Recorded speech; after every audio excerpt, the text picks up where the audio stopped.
नमस्कार, हमारा नाम है समरीन और आपने देखना शुरू कर दिया है लाइव सिटीज।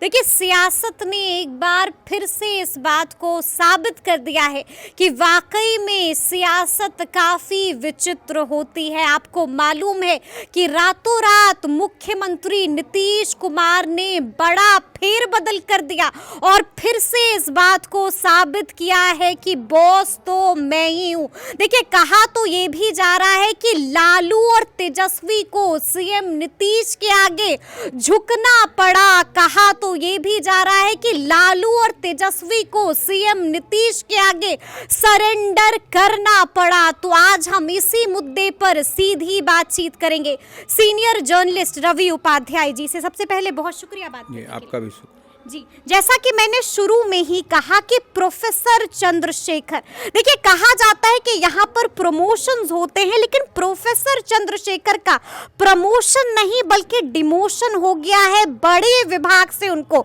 छोटे विभाग गन्ना उद्योग में भेज दिया गया है। कारण क्या हो सकता है? देखिए समरीन, एक बात समझना पड़ेगा। आपने शुरू में ही कहा प्रोफेसर चंद्रशेखर, तो प्रोफेसर का मतलब वह शिक्षा विभाग के आदमी हैं। प्रोफेसर पढ़ने पढ़ाने वाले आदमी हैं और प्रोफेसर को यदि उस विभाग की कंसर्न डिपार्टमेंट की शिक्षा विभाग की जिम्मेवारी मिली थी या मिली हुई है, जो भी है, तो वह बेहतर ढंग से उसको संचालित कर सकेंगे, कार्यान्वयन कर सकेंगे, एक्सिक्यूट कर सकेंगे, क्योंकि वो समझते हैं कहाँ पर लोचा है, कहाँ पर फेल और पास होने वाली बात है, कैसे हमको बेहतरी के लिए करना है, क्वालिटी एजुकेशन कैसे होगा। यह तमाम चीज़ प्रोफेसर से बेहतर कौन समझ सकता है, गुरु जी से बढ़िया कौन बता सकता है, कौन समझ सकता है। तो यह एक बड़ी बात है। अब रही बात नाराजगी की, आपका दूसरा सवाल है कि नाराजगी, तो निश्चित रूप से प्रोफेसर चंद्रशेखर जिस विजन के साथ, जिस तैयारी के साथ अपने महागठबंधन को कह लीजिए या आरजेडी को कह लीजिए मजबूती के साथ काम कर रहे थे शिक्षा डिपार्टमेंट को संभालते हुए, वह कहीं ना कहीं नहीं हुआ। और जो कहा मतलब अपनी जिम्मेदारियां निभा नहीं पाए प्रोफेसर चंद्रशेखर। निभाने नहीं दिया गया, निभा तो रही थे, तभी तो इतनी बड़े पैमाने पर नियुक्तियां हो रही थी। जो आरजेडी का विजन था, जो उन्होंने चुनाव के वक्त अपने घोषणा पत्र में, या तेजस्वी प्रसाद यादव जो आरजेडी के सर्वे सर्वा हैं, उन्होंने जो कहा था उसको वह इम्प्लीमेंट करते जा रहे थे धीरे धीरे धीरे धीरे। यही तो खटक रही थी। ये खटक रहा था किसको? भाई लोग कहता है टाइगर। अच्छा। तो टाइगर बोलते हैं ना लोग। अशोक चौधरी ने क्या कहा था? टाइगर अभी जिंदा है। तो टाइगर को जब कैप्टन कौन है महागठबंधन का? महागठबंधन नीतीश कुमार कैप्टन है, तो टाइगर उन्हीं के बारे में कहा जा रहा है कि टाइगर अभी जिंदा है। तो टाइगर अभी जिंदा है, तो उन्होंने टाइगर ने दिखा दिया। लेकिन ये टाइगर अपने ही बगीचे के, अपने ही उसमें जो अलग अलग ये था, तो उसको वो अच्छा काम नहीं हुआ है टाइगर। लेकिन रवि उपाध्याय जी, आपको इसको ऐसे भी देखना होगा कि मंत्री जो शिक्षा मंत्री रहे हैं प्रोफेसर चंद्रशेखर, वो कहाँ आते थे? विभाग से भी कटने लगे थे। आपको याद होगा कि के पाठक और प्रोफेसर चंद्रशेखर का जो विवाद हुआ था, और कहा तो ये भी जा रहा था कि नाराज हो गए हैं, 26 दिनों के लिए छुट्टियों पर भी चले गए थे। तो कहाँ हो रहा था कार्य? देखिए, आप जितने इस को बहुत ही माने जो हम लोग कहते हैं ना कि डॉट से डॉट को जोड़ना, तो आप बिटवीन द लाइंस को आप समझिए और पढ़िए कि शिक्षा मंत्री के ऊपर किसी का वर्चस्व था। यह बात तो सब लोग बोल सकता है, सब लोग समझ सकता है। अगर नहीं था तो वो कैसे गए, कैसे आए और क्या क्या हुआ, टोटल उसको क्रमवार आप उसको जोड़िए, एकदम सब कुछ क्रिस्टल क्लियर हो जाएगा। और अंत में चंद्रशेखर का विभाग बदला जाना, यह सब कहीं ना कहीं कुछ तो दिखाई ये तो दिखाई पड़ रहा है कि कहीं ना कहीं कुछ न कुछ खिचड़ी पक रही थी। मतलब आप ये कह रहे हैं कि खास करके कुछ ऐसा किया गया जिससे नाराज हो जाए प्रोफेसर चंद्रशेखर, परिस्थितियां ऐसी बना दी गई कि वो विभाग ना आए, और उसके बाद हमने देखा कि विभाग ही बदल दिया गया। देखिए, मतलब सब प्री प्लान था। एक मिनट, आप ऐसे हम लोग उसको समझ सकते हैं कि एसीएस है के पाठक, तो एसीएस मंत्री के अंडर में होता है कि नहीं होता है? विभाग का तो मालिक कौन है? सरकार होते हैं। कोई भी अगर मंत्री है तो वह सरकार है, और सरकार से कन्फ्रंटेशन, जिसके कारण कहीं ना कहीं आहत तो जरूर हुए शिक्षा मंत्री आहत हुए, तब ना वो 26 दिन तक नहीं गए ऑफिस। नहीं जाना कोई इस तरह का साधारण बात नहीं है। और कहीं ना कहीं जो उनको बर्दाश्त मिला हुआ था एसीएस को, तभी तो देखिए कि वो फिर वो आए, नहीं आएंगे, छुट्टी में चले जाएंगे, नहीं देंगे, इस्तीफा कर दिया, तमाम तरह की बातें चल रही थी मीडिया में और पब्लिक डोमेन में सब जगह, लेकिन अल्टीमेटली वो आए और ये गए। मतलब इधर से इधर एंट्री हुई, उधर एग्जिट हो गया। बिल्कुल वही दिखाई पड़ रहा है जो हम लोग समझ पा रहे हैं, जो पूरी जनता देख रही है बिहार की। लेकिन आप इससे तो एतराज नहीं कीजिएगा ना कि शिक्षा मंत्री प्रोफेसर चंद्रशेखर जो पूर्व शिक्षा मंत्री थे, उनसे भी चूक तो हुई है। रवि उपाध्याय जी लगातार विवादित बोल, लगातार इस तरह की विवादित टिप्पणियां महंगी पड़ गई।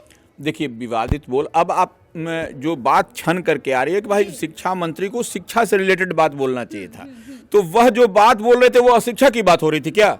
अब मंदिर पर आप टिप्पणी कर रहे हैं, रामचरितमानस को आप नफरती जहरीला बता रहे हैं, मनुस्मृति के बारे में आप विवादित बोल रहे हैं, क्या कर रहे हैं? देखिए मनुस्मृति धर्म से खिलवाड़ कैसे कर रहे हैं? वही कर रहे हैं, उसके आप जो है सो एक लाइन को लोग पढ़ रहा है, अच्छा, उसके दूसरे लाइन को भी पढ़िए, तीसरे लाइन को भी पढ़िए। प्रोफेसर चंद्रशेखर कोई अनपढ़ थे क्या? अनपढ़ में वो जो है सो प्रोफेसर हो गए? ऐसा ठप्पा मारते नहीं, वो पढ़े लिखे व्यक्ति हैं। उसके एक छंद को आपने पढ़ा, एक लाइन को पढ़ा, उसके बाद की बात आगे पीछे पढ़िए वो क्या बोल रहे हैं। तो ये कौआ कान ले गया, कौआ कान ले गया, उसी में कौआ कान को लेकर उड़ा, कान एज इट इज है, लेकिन उसको उड़ा दिया लोग कि पूरा कौआ कान लेकर। तो ऐसी बात नहीं। प्रोफेसर चंद्रशेखर देखिए बहुत ही दूसरे तरह के व्यक्तित्व हैं। इसको हम व्यक्तिगत रूप से कई दफा हम इसको बोल चुके हैं, उनको व्यक्तिगत रूप से हम जानते हैं, और इससे देखिए जो बदला गया विभाग निश्चित रूप से वह आहत है, नाराज है। अब आहत हैं। देखिए नाराजगी क्या हो सकती है? नाराजगी तो वो उनको डिमोशन से नाराज होंगे। बिल्कुल एग्जैक्टली। कोई यहाँ पर जो गन्ना विभाग दिया गया, ये महाराष्ट्र है क्या बिहार कि गन्ना में जो है सो वहाँ पर खेती हो रही है, माने बहुत बड़ा डिपार्टमेंट है वो, तो वो तो है नहीं यहाँ। गन्ना में उनको फिर है शुगर केन इंडस्ट्री, वही तो हम कह रहे हैं, जो है वह भी बीमारू है। तो वो क्या हो रहा है वो तो इसमें अगर यदि चंद्रशेखर जैसे जिस विजन के आदमी हैं, वह उनको भी उसमें फिर से शुरू करना पड़ेगा जीरो से। गन्ना विभाग में जिस विभाग में गए, जैसे शिक्षा विभाग की जो स्थिति थी, जो दुर्दशा थी, उसको नीतीश कुमार तो इतने दिनों तक थे, क्यों नहीं नियोजित शिक्षकों के बारे में केस टेकअप किया? 2006 से ना वो लंबित चला रहा था, तो वो क्यों हुआ? ये देखिए प्रोफेसर चंद्रशेखर को थैंक्स दिया जाए, हम कहेंगे अगर यदि थैंक्स देना है तो प्रोफेसर चंद्रशेखर को थैंक्स दीजिए, शुक्रिया अदा करने के लिए कह रहे हैं प्रोफेसर चंद्रशेखर का आप। बिल्कुल, क्योंकि बीपीएससी में जो भी हुआ, जो भी शिक्षकों की बहाली या इस तरह से नियोजित शिक्षकों का, यह प्रोफेसर चंद्रशेखर को 6 महीना लगा कैप्टन को समझाने में। 6 महीने में तो उनका फिर यहाँ पर हमने देखा कि डिमोशन भी हो गया। हाँ वही कारण 6 महीने समझाए, और उसके बाद देखिए डिमोशन हो गया उसके। हाँ उसके बाद प्रथम सूची, दूसरी सूची नियोजित शिक्षकों की माने शिक्षकों के का निकला बड़े बड़े, और उसमें देखिए जो करता धरता थे प्रोफेसर चंद्रशेखर ही विज्ञापन में गायब नजर आए। यह तो है, हम तो अपनी तरफ से नहीं बोल रहे हैं। उसमें सिर्फ एकमात्र जो है सो कैप्टन का चेहरा दिखाई पड़ रहा था, मुख्यमंत्री नीतीश कुमार का कहीं कोई दिखाई पड़ रहा था? कहीं कोई दिखाई नहीं पड़ रहा था। तो यह सब क्या है? यह सब तो अजूबा खेल हो रहा है बिहार में। यह तो विडंबना है बिहार की। जो आदमी सींच रहा था, जो आदमी बना रहा था, 10 लाख रोजगार की बात कर रहा था, उसी को आप ड्रॉप कर रहे हैं, तो यह सब तो हाई है। लेकिन यहाँ पर आपको हम थोड़ा सा टोकेंगे और थोड़ा सा रोकेंगे भी। लगातार इस फैसले के बाद लाइव सिटीज ने भी छात्रों से, अभ्यर्थियों से बातचीत की। देखिए सबने कहा है कि अगर प्रोफेसर चंद्रशेखर धर्म पर नहीं बोलते, बल्कि ये बोलते कि आखिर सप्लीमेंट्री रिजल्ट क्यों नहीं आ रहा है, ये बोलते कि सुप्रीम कोर्ट मामला गया कि नहीं, क्या सरकार एसएलपी लेकर पहुंची कि नहीं पहुंची, तो फिर अगर ऐसा कुछ करते, ये लाइन लेंथ होता, तो आज ये ना होता। देखिए वो छात्र क्या कह रहे हैं, छात्र के पास में बहुत सारी समस्याएं हैं। निश्चित रूप से छात्रों का कल्याण भी चंद्रशेखर ने ही किया है। छात्र को यह नहीं भूलना चाहिए, जो भी छात्र हैं, जो भी युवा हैं, जो भी बेरोजगार थे, जिनको यह नौकरी मिली या जो भी इस दिशा में कदम बढ़ा रहे हैं, तो उसमें चंद्रशेखर की पहल को मानना पड़ेगा। देखिए अब कैप्टन है, कोई भी टीम का कैप्टन होता है, श्रेय तो उसी को मिलता है, तो चंद्रशेखर को श्रेय नहीं मिला। ये दिखाई पड़ना चाहिए था कि चंद्रशेखर ने इतना काम किया, तो इसको कहीं ना कहीं कट साइज करने की कवायद हुई है। चंद्रशेखर को इसमें कहीं साइडलाइन कर दिया, कट साइज कह लीजिए ना आप उनको। तो वो ऐसे परिस्थिति में चंद्रशेखर को जब दरकिनार कर दिया गया, तो निश्चित रूप से चंद्रशेखर आहत नहीं होंगे क्या? अच्छा, कहा तो ये भी जा रहा है कि काफी नाराज हैं प्रोफेसर चंद्रशेखर, यानी कि कहीं ऐसा तो नहीं होगा कि रवि उपाध्याय जी की नाराजगी इतनी बढ़ जाएगी कि बात कहीं इस्तीफे तक तो नहीं आ जाएगी? नहीं, देखिए चंद्रशेखर वैसे व्यक्ति में से नहीं है कि इस्तीफा देंगे, और उनके नेता हैं। देखिए चंद्रशेखर के नेता कौन है? लालू यादव और तेजस्वी प्रसाद लेकिन यादव। कैप्टन तो एक ही है, बॉस तो एक ही है। नहीं, ये बॉस तो देखिए, बॉस को का तो जो स्थिति चल रहा है तो सब लोग जान रहा है कि क्या स्थिति है, क्या झोल-झाल दिखाई पड़ रहा है।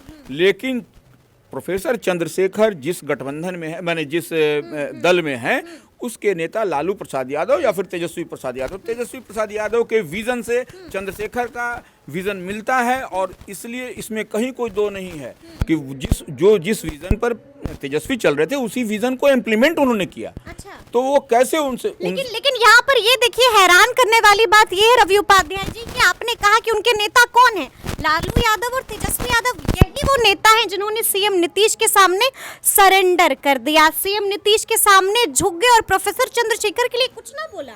देखिए, अब हम एक बात समझते हैं कि सीएम मुख्यमंत्री का तो विशेषाधिकार होता है, लीडर तो वही होता है ना जो बोले। नहीं वही कर रहे हैं, तो सीएम का तो अधिकार होता है समरीन कि किसको हमको कौन सा विभाग देना है। प्रधानमंत्री का विशेषाधिकार होता है कि कब हमको एक्सपेंशन करना है, कौन सा विभाग देना है, तो वह उनके क्षेत्राधिकार में है।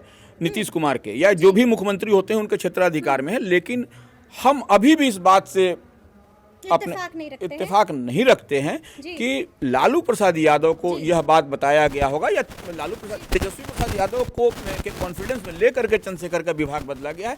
इससे हमको लेकिन अशोक चौधरी का बयान तो सुना होगा आपने, उन्होंने साफ कहा कि थोड़े मुख्यमंत्री ने ऐसा कुछ किया है, ये तो लालू और तेजस्वी का फैसला है, सामने बोला है मीडिया से बातचीत में। देखिए, वो ठीक है, अशोक चौधरी बड़े नेता हैं, उन पर हम नहीं बोलेंगे।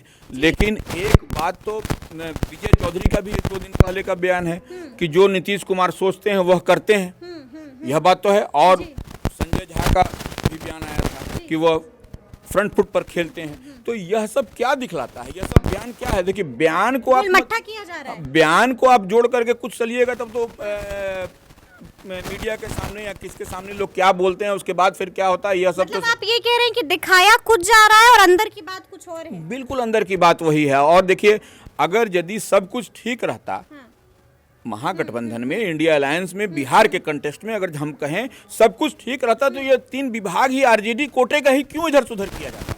यह कहीं ना कहीं कुछ तो दिखाई पड़ता। हम मान लीजिए एकदम गलत बोल रहे हैं, मान लीजिए, लेकिन यह 3 विभाग को ही इधर सुधर किया गया। क्या कारण था? ये कौन सा ये लोग थे कि तीनों विभाग आरजेडी कोटे का ही महागठबंधन में इधर सुधर किया गया? तो सब कुछ जो है सो सामान्य जो दिखाने का प्रयास हो रहा है वह सामान्य नहीं दिख रहा है, सामान्य नहीं होता हुआ दिखाई पड़ रहा है, जो हम लोग समझ और देख पा रहे हैं। जी। एक आखिरी सवाल आपसे लेंगे कि अब नए शिक्षा मंत्री हैं आलोक मेहता, और आपको मालूम है कि शिक्षा विभाग के अपर मुख्य सचिव हैं के पाठक। सीधा सवाल होगा मेरा आपसे, क्या लगता है जो गलती प्रोफेसर चंद्रशेखर ने की है उसको आलोक मेहता तो करते हैं नहीं दोहराएंगे? कैसी ट्यूनिंग होगी दोनों के बीच? देखिए, अब यह जो ट्यूनिंग की बात है एसीएस के साथ में आलोक मेहता निश्चित रूप से थोड़ा सा सॉफ्ट है। सॉफ्ट तो प्रोफेसर चंद्रशेखर भी थे, प्रोफेसर चंद्रशेखर से सॉफ्ट कोई नहीं होता था। अब जो बयान की बात हो रही है उसको लेकर के अगर यदि उनको किया गया तो हम नहीं बोल सकते। लेकिन आलोक कुमार मेहता को भी बहुत फूंक करके कदम रखना पड़ेगा विभाग में, निश्चित रूप से। अगर वो चाहेंगे कि हम जो है सो अपने स्टाइल राजा बनके, नहीं नॉट राजा, अपने स्टाइल में वर्क करें, तेजस्वी के विजन को पूरा करते हुए दिखाई पड़े, तो फिर वो किरकिरी होगी, यहाँ खिटपिट होगी, फिर किरकिरी होगी। हम कह रहे हैं कि तेजस्वी का विजन नहीं चलेगा यहाँ पर जो दिखाई पड़ रहा है, जो अभी यहाँ पर जो कैप्टन है उनका विजन दिखाई पड़ेगा। अब जैसे कई सारे बात है, अब देखिए हर जगह माने किसी को ग्रैब कर लेना।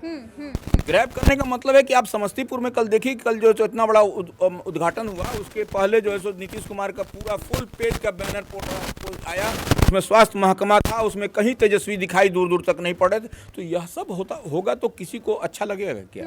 आप किसी भी आम आदमी से पूछ लीजिए, कैप्टन है ठीक है, लेकिन उप मुख्यमंत्री है, उनका भी तो नाम होना चाहिए। उनके डिपार्टमेंट की बात हो रही है, मत छोड़ दीजिए उप मुख्यमंत्री, लेकिन मंत्री तो है, तो मंत्री की हैसियत से उनका होना चाहिए। जिस तरह से चंद्रशेखर को दरकिनार कर दिया नाम तो हो ही सकता था, एक नाम हो सकता था, वह भी नहीं था स्वास्थ्य विभाग के इतने बड़े कार्यक्रम में कहीं पर उनका, और इसी तरह से को भी दरकिनार किया गया। तो यह सब बात समझना पड़ेगा महागठबंधन को, राष्ट्रीय जनता दल को।